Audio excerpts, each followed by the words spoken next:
জয় রাধে, হরে কৃষ্ণ। এই নাম আনার নামের মহিমা।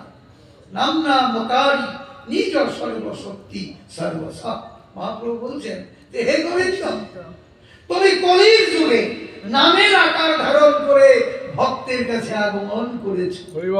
সুতরাং তোমার এই নামের মধ্যে সব শক্তি, ভক্তি, প্রীতি, প্রেম, প্রণয়, ভালোবাসা তুমি অর্পণ করে দিয়েছ। এই নাম যে করবে তাকেই তুমি ভালোবাসবে। সুতরাং তাই কি করত? ওই সুখে কিংবা দুঃখে সর্বদাই এই হরি নামে লিপ্ত থাকত। দেহটা আছে কি নাই সে চিন্তাও করতো না।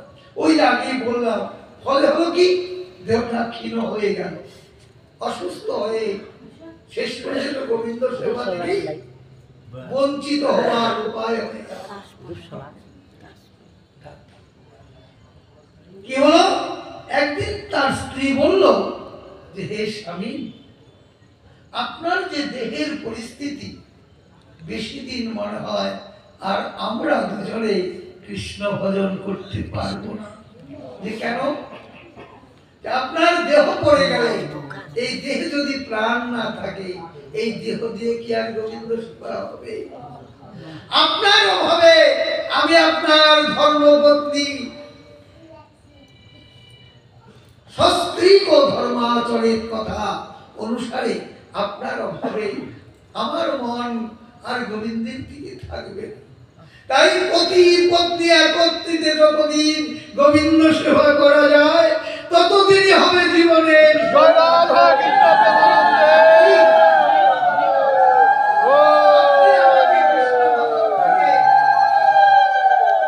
বঞ্চিত করবেন না। যে আমি কি করব, যে আপনার এই দেহটাকে স্থির সুস্থ করতে হবে, কেমন করে করব? যে কেন? আপনি কি ভুলে গেছেন আপনার একজন প্রিয় বন্ধু আছে, তার নাম শ্রীকৃষ্ণ। হরে কৃষ্ণ। সুদামার বন্ধু খালি, তাই না? নাকি আমাদের কোন বন্ধু আছে? জয় রাধে। শাস্ত্র বলছেন কৃষ্ণ হচ্ছে জগৎ বন্ধু, তাই দীনবন্ধু, করুণার সিন্ধু, তিনি তো সবার বন্ধু। জয় রাধে। ভগবান সবার সেবা করেন, করেন না? ভগবান হচ্ছেন জগতের বন্ধু, সব বন্ধুর তিনি সেবা করেন। কিন্তু কিছু সেবা আছে স্পেশাল, সেটা হলো মনের মতো ভক্ত পেলে তিনি বিশেষ সেবা করেন, ভক্তের সেবা। আপনার আমার প্রত্যেকেরই সেবা করছেন তিনি। এই যে আপনারা খান দান, চলেন ফিরেন, বাতাস দিয়েছেন, এই যে নাকে বাতাস নিচ্ছেন, বাতাস কি কিনে ব্যবহার করছেন? কে দিয়েছে বাতাস? গোবিন্দ। সূর্যের আলোটা কে দিয়েছে? চন্দ্রের আলো কে দিয়েছে? ফসলের মাঠে ফসল কে দিয়েছে? হরে কৃষ্ণ। আপনাদের সেবা করছি না, এইখানে কিন্তু তার কোনো স্পেশালিটি নাই, কিন্তু কোন কোন জায়গায় স্পেশালিটি আছে। যে আমি ইন জেনারেল সবার সেবা করি, তার মধ্যে মনের মতো ভক্ত পেলে নিজের হাতে সেই ভক্তের সেবা করি। এই তত্ত্বটি আজকে জানার জন্যই সুখদেব গোস্বামী মহারাজ পরীক্ষিতকে এই তথ্য বলছেন। তার স্ত্রী বলেন, তুমি কি তোমার বন্ধুর কথা ভুলে গেছো? এই জগতে যারা গোবিন্দ কথা ভুলে যায়, তাদের আর বেশি দিন থাকার যোগ্যতা নেই গো। সুতরাং তুমি তোমার বন্ধুর কাছে যাও, বিপদের দিনে বন্ধুর সহযোগিতা নিতে হয়। আজ তোমার দেহ নষ্ট হয়ে যাচ্ছে, একবার যাও। সুদামা মনে মনে ভাবলেন, অয়ং হি পরম লাভ উত্তম শ্লোক দর্শনম। যাহা, আমি কি ভাগ্যবান, এই জগতে সাধারণ স্ত্রীরা জীবকে স্বামীকে কেবল ভোগের পথে টেনে আনে। আর আমার সৌভাগ্য কি, আমার স্ত্রী আমাকে গোবিন্দের কাছে যাওয়ার জন্য প্রার্থনা করছে, একবার গোবিন্দের কাছে যাও। আর উনি ভাবলেন কি যাবো তো, তাতে কি হবে, যে গিয়ে কি গোবিন্দের কাছে কিছু চাবো, তা কিন্তু চাইতে পারবো না। কেন? আমি তো চাওয়ার ভক্ত না, আমি হচ্ছি দেওয়ার ভক্ত। আমি যেন প্রাণ ভরে গোবিন্দকে ভালোবাসা দিতে পারি। চাইতে দিতে হলে গোবিন্দ দেবে, আমি তো চাই দেব না।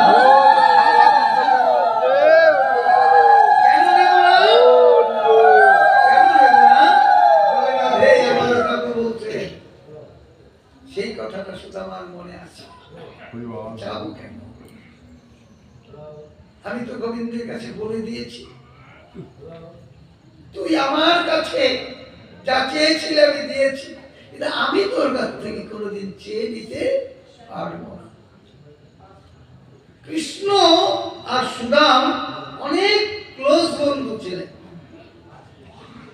গোবিন্দের কর্ম হলো বন্ধুত্ব করো আর ভক্তি ভক্ত হও, পরীক্ষা ছাড়া কোনোটাকেই তিনি গ্রহণ করেন না। সুদামা তো খুব ভালো বন্ধু, মনে মনে ভালো দেখিত সুদামা কেমন ভালো মা, কতটুকু আমার জন্য নিঃস্বার্থ। গুরুর গৃহে শান্তিবন মুনির গৃহে গিয়ে কৃষ্ণ বলে যে সুদাম তুই তো আমায় খুব ভালোবাসিস,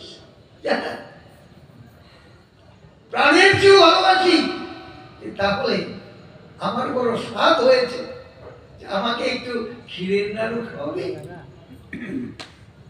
ক্ষীরের নাড়ু কোথায় পাবো রে? এখন তো গুরুর আশ্রমে গেলে ক্ষীরের নাড়ু কোথা থেকে পাবো? কেন ওই যে দেখ মা ঠাকুরন ক্ষীরের নাড়ু তৈরি করে ওই যে ছিকায় রেখে দিয়েছে, রেখে দিয়েছে তো গোবিন্দ সেবার জন্য। আমার যে বড় বাসনা জেগেছে একটু ক্ষীরের নাড়ু খাবো, কেমন করে আনবো? চুরি করে আনবো। সেটা বলছে ভাই কানা, গুরু মহাশয় শিক্ষা দিয়েছেন যে চুরি করা মহা পাপ, এই মহাপাপে নরক যন্ত্রণা ভোগ করতে হয়। আমি চুরি করে এনে তোকে খাওয়াতে পারবো না, তবে কোনোদিন আমার বাড়িতে গেলে তোকে খাওয়াবো। কৃষ্ণ বলে ও খুব ভালোবাসিস আমাকে, আমার মনের বাসনাই যদি বন্ধু হয়ে তুই পূরণ করতে না পারিস তাহলে আর কি ভালোবাসিস? সুদাম বলছে কিন্তু তাই বলে কি চুরি করে? কৃষ্ণ চুরি করলে তো আমি নরকে যাব। ও নরক যন্ত্রণার ভয়ে তুই আমার গোবিন্দের আমার কৃষ্ণের বন্ধুর সেবা দিতে পারিস না।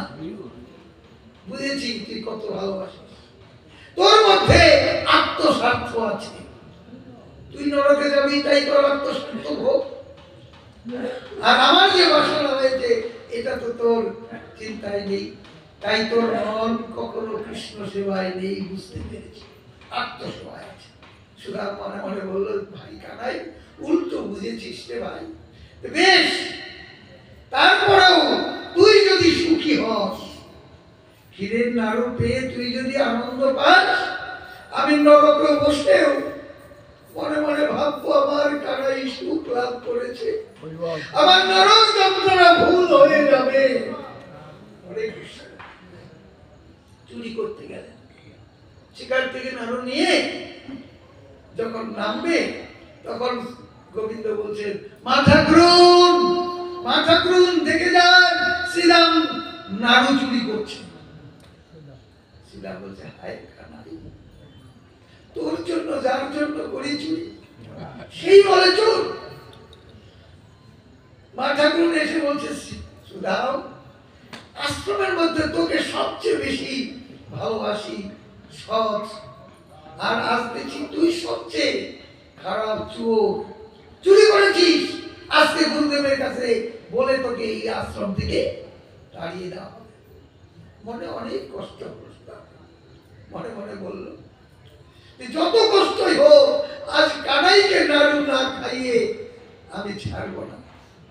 মা ঠাকুরের কাছে ক্ষমা চাচ্ছি।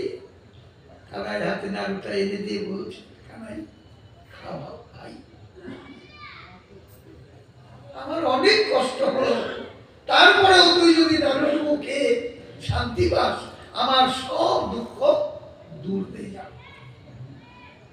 কৃষ্ণ নাড়ু সেবা করলেন, বললেন কানাই একটু শ্রীরাম খায় তো আমার কাছ থেকে। না ভাই, তোর কাছ থেকে আমি কোনোদিন কিছু নিয়ে কিছু সেবার জন্য আমি চাইব না, বরং আমার প্রাণ দিয়েও যদি পারি আমি তোর সেবাই করে যাব, কিন্তু তোর কাছে কিছু চেয়ে নেব না। এইটা হচ্ছে কৃষ্ণ ভক্তের লক্ষণ, নিষ্কাম। এই যে কৃষ্ণ ভক্ত, গৌর ভক্ত, এরা হচ্ছে নিষ্কাম। তাই কোন কামনা বাসনা তাদেরকে লোভের দিকে ঠেলে দেয় না। সেই দিন তার মনে মনে ভাবলো, প্রতিজ্ঞা তো করেছিলাম, কিন্তু আজকে তো আমার স্ত্রী আমাকে পাঠাচ্ছে যে কিছু যেন পাই, চাইতে তো পারবো না। তবে আমার লাভ হবে কি, অনেকদিন আমি গোবিন্দ মূরতি দর্শন করি নাই, আজ নয়ন ভরে কৃষ্ণ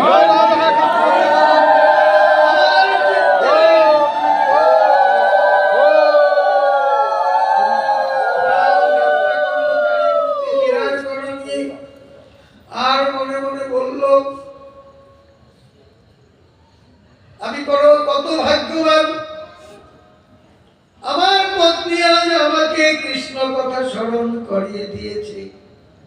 এই জগতে যারা কৃষ্ণ ভোলা মানুষকে কৃষ্ণ নামের কথা স্মরণ করিয়ে দেয়, তাদের মতো বান্ধব আর কেউ নেই। তাই শাস্ত্র বলছেন, ওরে যার মুখেতে কৃষ্ণ কথা তার মতো আর নেই আপন, মনে কোথাও গেলে পাবো তার দর্শন।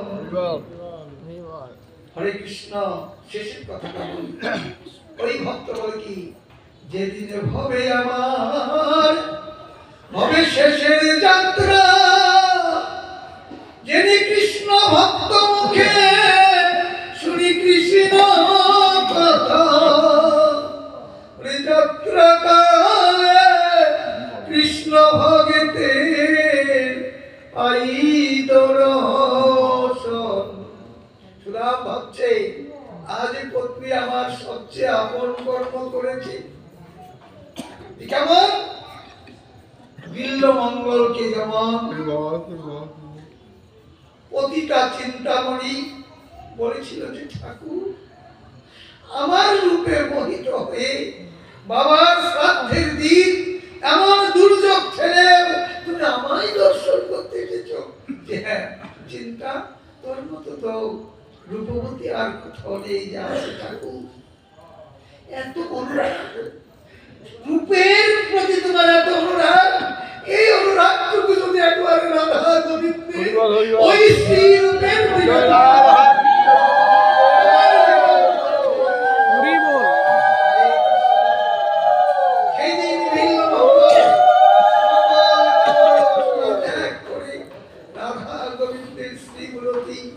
দর্শন করবার জন্য বৃন্দাবনের পথে ছুটেছিল।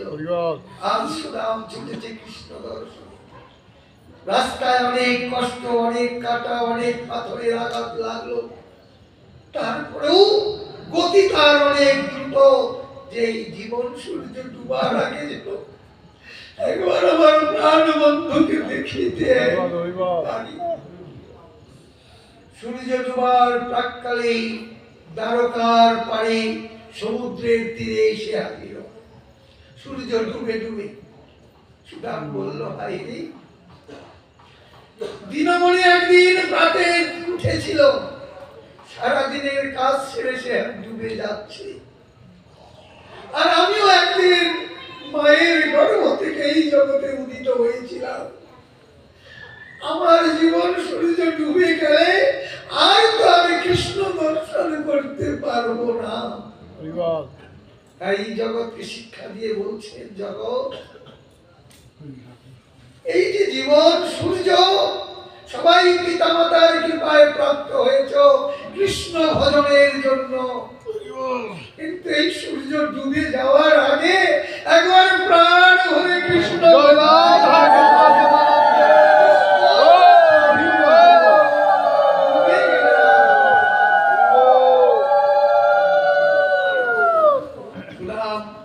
পাড়ি দেবে কেমন করি। তাই ডাকতে লাগলো, কোথা কৃষ্ণ,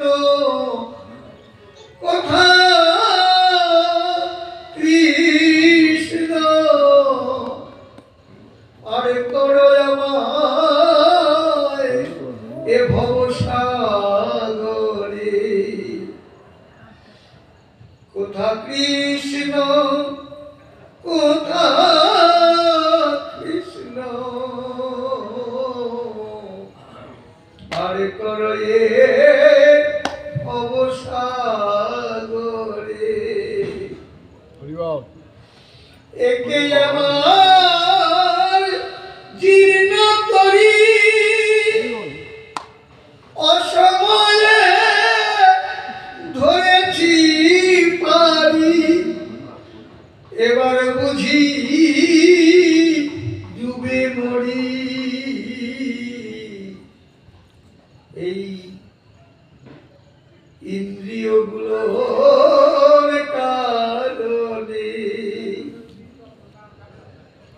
কোথা কৃষ্ণ করুণা কেন্দ্র, দেখা দাও দিন জনে। ডাকতে লাগলেন, হরে কৃষ্ণ। এমন করে আকুল প্রাণে যারা জীবনের শেষ প্রান্তে এসে কৃষ্ণ বলে ডাকতে পারি, ভগবান বলছেন ওই ব্যক্তির সকল পাপ তাপ দূর করে আমি তাকে নিত্য বৃন্দাবনে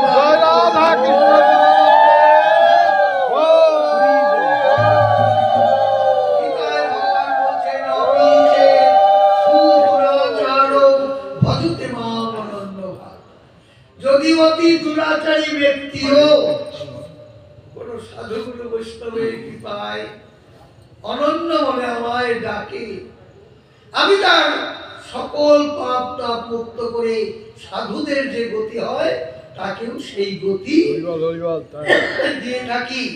সুদামার বড় বিশ্বাস, গোবিন্দ আমায় পার না করে পারেন না। হঠাৎ দেখলো ছোট্ট একখানা তরী, একজন নাবিক এসে বলছে, ওগো ভোর সন্ধ্যা বেলায় এই সাগরের কূলে বসে কে হরি বলে ডাকছো, এসো আমি তোমায় পার করে দেব। সুদাম বলছে যে, ওগো নেই, আর তো করে দেবে, কিন্তু আমার যে করি নেই, পার হবো কি দিয়ে? মেয়ে বলছে, ওগো না পারের যাত্রী, এই তরিতে পার হতে করি লাগে না গো। কি দিয়ে পার হবে? যে জন সদা ডাকে হরি, লাগে না তার পারের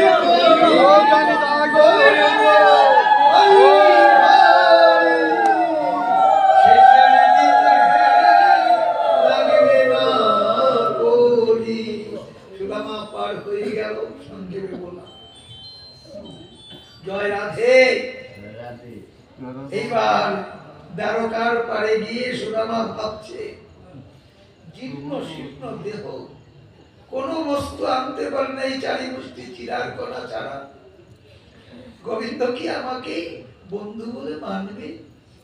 কতকাল ডাকি না, আসি না। এই জগতে প্রিয়জন অদর্শনে পর হয়ে যায়, তাই না? Out of sight is out of mind. আমাকে, আমি তো অনেকদিন আসি না, আমাকে কি চিনবে? তার উপরে আমার যে দেহে ধুলা বালি ময়লা, ময়লা মলিন কাপড়, পুষ্প পুষ্প চুল দাড়ি, নিশ্চয়ই আমার গোবিন্দ আমায় চিনতে পারবে না। আমি এখানে একটু দাঁড়িয়ে থাকি, দেখি এই পথে আমার কৃষ্ণ বের হয় কিনা। দূরের থেকে দেখে আমি চলেই যাব। জয় রাধে। এমন করে ভাবছেন মনে কৃষ্ণ চিন্তা, হঠাৎ করে পেছন থেকে আমার প্রাণ গোবিন্দ জড়িয়ে ধরে বলছে, শ্রীরাম ভাই, এতদিন পরে আমার কথা তোর মনে পড়লো রে। শ্রীরাম একটু ইতস্তত করছে, কানাই কানাই আমাকে আলিঙ্গন করো না, ধরো না। কেন? কত ধুলাবালি লেগে আছে, আমি অপবিত্র দেব, তারপরেও তোমার পবিত্র অঙ্গ যে অপবিত্র হয়ে যাবে। গোবিন্দ বলছেন, শ্রীরাম তোর এই অপবিত্র অঙ্গটাই তো আমাকে পবিত্র করবে। আমার একটি নাম পতিত পাবন, জানিস না? কেন পতিত পাবন? যে আমি প্রতিদিন কত পতিত পাপী তাপীকে উদ্ধার করি, ওই তাদের পাপ তাপ গুলো সব আমার অঙ্গে লেগে যায়, তাই মাঝে মাঝে বড় আমি অসুস্থ হয়ে পড়ি। কিন্তু কখনো কখনো সুস্থ হওয়ার জন্য সাধু গুরু বৈষ্ণবের চরণে ধুলি দিয়ে